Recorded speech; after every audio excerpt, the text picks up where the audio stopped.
जब सुबह का उजियारा चतुर्दिक फैलने वाला होता है तो उस समय अंधेरा सर्वाधिक घना होता है। उसी के कलेजे को चीरकर सूरज निकलता है और नया सवेरा आता है।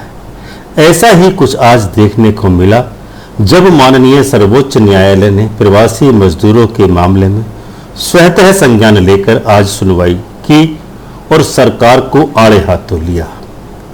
न्यायालय मात्र इतने पर ही नहीं रुका और प्रवासी मजदूरों को अंतरिम सहायता प्रदान करते हुए आदेश दिया कि मजदूरों से ट्रेन या बस का कोई भी किराया किसी भी प्रकार का नहीं लिया जाएगा। संबंधित राज्य उनके भोजन तथा पानी की व्यवस्था करेंगे। मार्ग में भी उनके भोजन एवं पानी की व्यवस्था रेलवे को ही करनी होगी। तो कोई भी राज्य जब ट्रेनों के लिए अनुरोध करेंगे तो रेलवे उनको सुविधा उपलब्ध कराएगा।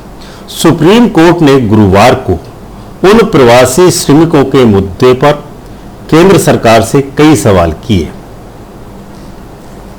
जो लॉकडाउन के दौरान विभिन्न राज्यों में फंसे हुए हैं। न्यायमूर्ति अशोक भूषण, न्यायमूर्ति एस.के. कौल और न्यायमूर्ति एम.आर. शाह की पीठ ने in problem of miseries and migrant workers शीर्षक से दायर मुकदमे पर सुनवाई करते हुए यह आदेश दिया।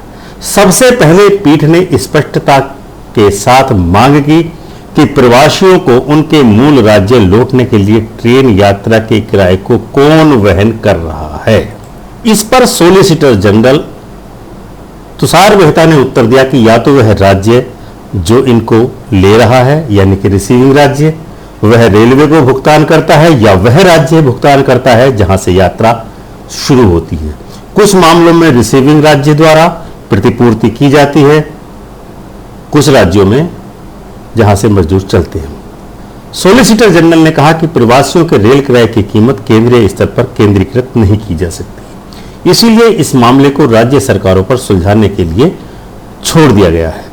बेंच ने हालांकि यह देखा कि इस तरह की व्यवस्था में एक व्यवधान उत्पन्न होता है और एक समान नीति की आवश्यकता के बारे में सॉलिसिटर जनरल से बात की। बेंच ने कहा कि प्रवासी को यह नहीं पता होगा कि कौन सा राज्य भुगतान कर रहा है या क्या परिवहन उपलब्ध है। एक समान नीति बनाने की आवश्यकता है, अन्यथा यह भ्रम पैदा होता ही रहेगा। जब पीठ को बताया गया कि बिहार जैसे कुछ राज्यों में श्रमिकों को रेल किराया प्रतिपूर्ति करने की नीति बनाई गई है तो पीठ ने कहा कि प्रतिपूर्ति के दावे के लिए भी प्रवासी मजदूर के पास पहले स्थान पर पैसा होना चाहिए।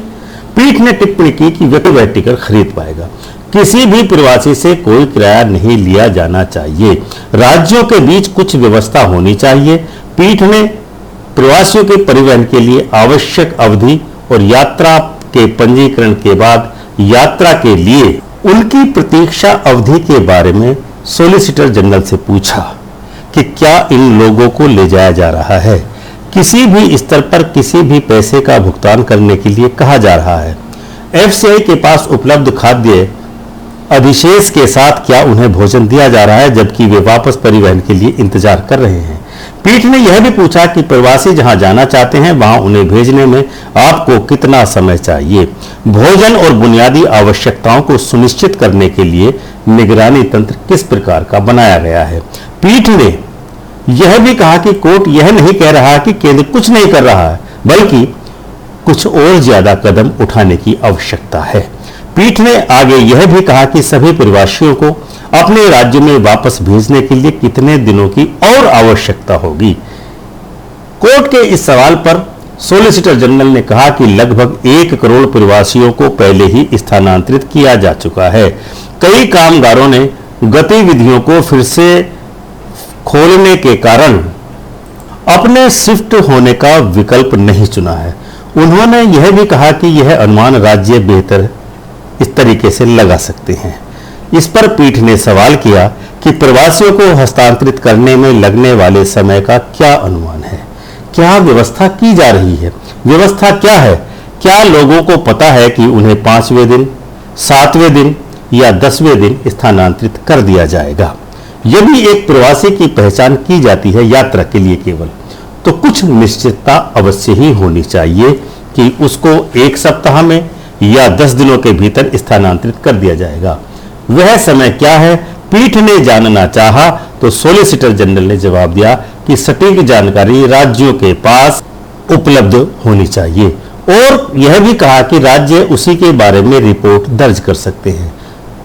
तुषार मेहता ने यह भी कहा कि मैं उस जानकारी को इकट्ठा करूंगा और वापस आकर कोर्ट को बताऊंगा। सिस्टम राज्य स्तर पर काम कर रहा है, इसीलिए राज्यों से प्रतिक्रिया प्राप्त करना आवश्यक है। मैं जिम्मेदारी नहीं बदल रहा हूं, सभी राज्य मिलकर काम कर रहे हैं। सॉलिसिटर जनरल ने पीठ को यह भी सूचित किया कि प्रवासियों को ट्रेनों के माध्यम से प्रतिदिन 1.85 लाख प्रवासियों की दर से स्थानांतरित किया जा रहा है। उन्होंने यह भी कहा कि 50 लाख प्रवासियों को रेल और 47 प्रवासियों को सड़क परिवहन के माध्यम से स्थानांतरित किया गया है। भारतीय रेलवे ने लगभग 84 लाख लोगों को भोजन मुफ्त में उपलब्ध कराया है। भोजन और पीने का पानी रेलवे द्वारा मुफ्त में प्रदान किया जा रहा है। पहला भोजन राज्य सरकार द्वारा प्रदान किया जाता है। एक बार ट्रेन शुरू होने के बाद भोजन रेल द्वारा प्रदान किया जाता है। सुनवाई के बाद पीठ ने एक अंतरिम आदेश पारित किया, जिसमें कहा गया कि प्रवासी श्रमिकों के लिए ट्रेन या बस से कोई किराया नहीं लिया जाएगा। किराया राज्यों द्वारा साझा करके रेलवे को दिया जाएगा। प्रवासी कामगारों को संबंधित राज्य और केंद्र शासित प्रदेशों द्वारा भोजन उपलब्ध कराया जाएगा। जिस अवधि या ट्रेन या बस में सवार होने के लिए वे अपनी बारी का इंतजार कर रहे हैं, उसके लिए उनको सूचित किया जाए। ट्रेन यात्रा के दौरान जहां से ट्रेन चल रही है वह राज्य भोजन पानी प्रदान करेगा।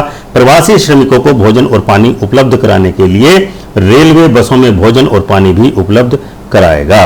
राज्य प्रवासियों और राज्यों के पंजीकरण की देखरेख करेंगे ताकि यह सुनिश्चित हो सके कि पंजीकरण के बाद उन्हें जल्द से जल्द परिवहन के साधन उपलब्ध करा करके उनके मूल स्थान पर उनको भेजा जा सके।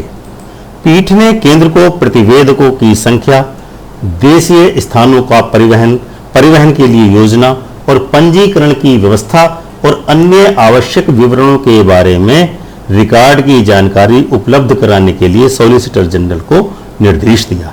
जब भी कोई राज्य सरकार ट्रेनों के लिए अनुरोध करेंगे तो रेलवे उन्हें रेल सेवा प्रदान करेगा।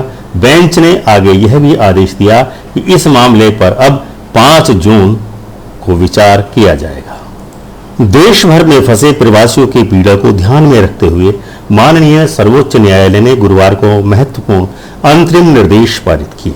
न्यायमूर्ति अशोक भूषण, न्यायमूर्ति एस.के. कौल और न्यायमूर्ति एम.आर. शाह की पीठ ने लॉकडाउन के दौरान प्रवासी श्रमिकों के अधिकारों की सुरक्षा के लिए दायर जनहित याचिकाओं और प्रवासी श्रमिकों के दुख और समस्याओं से संबंधित स्वतः संज्ञान लेकर मामले की आज सुनवाई की। देश भर के विभिन्न राज्यों में फंसे प्रवासी मजदूरों की परेशानियों को ध्यान में रखते हुए उनकी बिहाफ पर सुप्रीम कोर्ट में दाखिल जनहित याचिकाओं को अंतरिम आदेश के द्वारा आज 5 जून तक के लिए फिक्स कर दिया गया और सुप्रीम कोर्ट द्वारा जो प्रमुख निर्देश अंतरिम आदेश के रूप में पारित किए गए वह इस प्रकार है। पहला नंबर, प्रवासी श्रमिकों के लिए ट्रेन या बस से कोई किराया नहीं लिया जाएगा। रेलवे किराया राज्यों द्वारा ही वहन किया जाएगा। प्रवासी श्रमिकों को संबंधित राज्य और केंद्र शासित प्रदेशों द्वारा उन स्थानों पर भोजन और पानी उपलब्ध कराया जाएगा जहां वे ट्रेन या बसों में चढ़ने के लिए अपनी बारी का इंतजार कर रहे हैं। रेल यात्रा के दौरान राज्यों को भोजन और पानी उपलब्ध कराना होगा। रेलवे को प्रवासी श्रमिकों को भोजन और पानी उपलब्ध कराना पड़ेगा। बसों में भोजन और पानी भी उपलब्ध कराया जाएगा। राज्य प्रवासियों और राज्यों के पंजीकरणों की देख रेख करेंगे ताकि यह सुनिश्चित हो सके कि पंजीकरण के बाद उन्हें जल्द से जल्द परिवहन के साधनों के द्वारा उनके मूल स्थान तक भेजा जा सके। जिन प्रवासी श्रमिकों को सड़कों पर चलते हुए पाए राज्य सरकार उन्हें तुरंत आश्रय स्थलों में लेकर के जाए और भोजन तथा जरूरी सभी सुविधाएं प्रदान की जाएं। जब भी राज्य सरकारें ट्रेनों के लिए केंद्र से अनुरोध करें तो केंद्र रेलवे उन्हें रेल उपलब्ध कराएगा। सुप्रीम कोर्ट ने मंगलवार को कोरोना वायरस के कारण लॉकडाउन के बीच देश के विभिन्न हिस्सों में फंसे प्रवासी मजदूरों की समस्याओं और दुखों का स्वतः संज्ञान लिया था। कोर्ट ने यह भी कहा था कि हम प्रवासी मजदूरों की समस्याओं और दुखों का संज्ञान लेते हैं जो देश के विभिन्न हिस्सों में फंसे हुए हैं। अखबारों में छपी खबरें और मीडिया रिपोर्ट लगातार लंबी दूरी तक पैदल और साइकिल से चलने वाले प्रवासी मजदूरों की दुर्भाग्यपूर्ण और दयनीय स्थिति दर्शा रहे हैं। जस्टिस अशोक भूषण, जस्टिस संजय कौल और जस्टिस एम.आर. शाह की बेंच ने भले ही इस मुद्दे को राज्य और केंद्र दोनों स्तरों पर संबोधित किया जा रहा हो, लेकिन प्रभावी स्थिति को और बेहतर बनाने के लिए केंद्रीकृत प्रयासों की और आवश्यकता है। उपरोक्त के प्रकाश में शीर्ष न्यायालय ने भारत सरकार के साथ साथ सभी राज्य सरकारों और केंद्र शासित प्रदेशों को अपने जवाब प्रस्तुत करने और मुद्दों की तात्कालिकता पर ध्यान देने के लिए नोटिस जारी किए थे। तो दर्शकों, यह था हमारा आज का कार्यक्रम कि प्रवासी श्रमिकों के लिए जब कहीं से कोई आस दिखाई नहीं दे रही थी, तब माननीय सर्वोच्च न्यायालय ने स्वतः संज्ञान लेते हुए आज यह आदेश पारित किया है कि किसी भी प्रवासी श्रमिक से रेल यात्रा या बस यात्रा के दौरान किस टिकट के पैसे नहीं लिए जाएंगे और उनको यात्रा के दौरान भोजन तथा पानी की व्यवस्था या तो रेल के द्वारा की जाएगी या संबंधित राज्यों के द्वारा की जाएगी। तो दर्शकों, यह था हमारा आज का कार्यक्रम। अब हम अपने कार्यक्रम को यहीं विराम करते हैं और आपसे अनुरोध करते हैं कि यदि आपने अभी तक हमारे इस YouTube चैनल मेरा भारत को सब्सक्राइब न किया हो तो इसको तुरंत ही सब्सक्राइब करें तथा बेल आइकन का बटन दबाकर ऑल का ऑप्शन चुनें ताकि नया वीडियो अपलोड होते ही हमारा आपको तुरंत नोटिफिकेशन प्राप्त हो सके। धन्यवाद।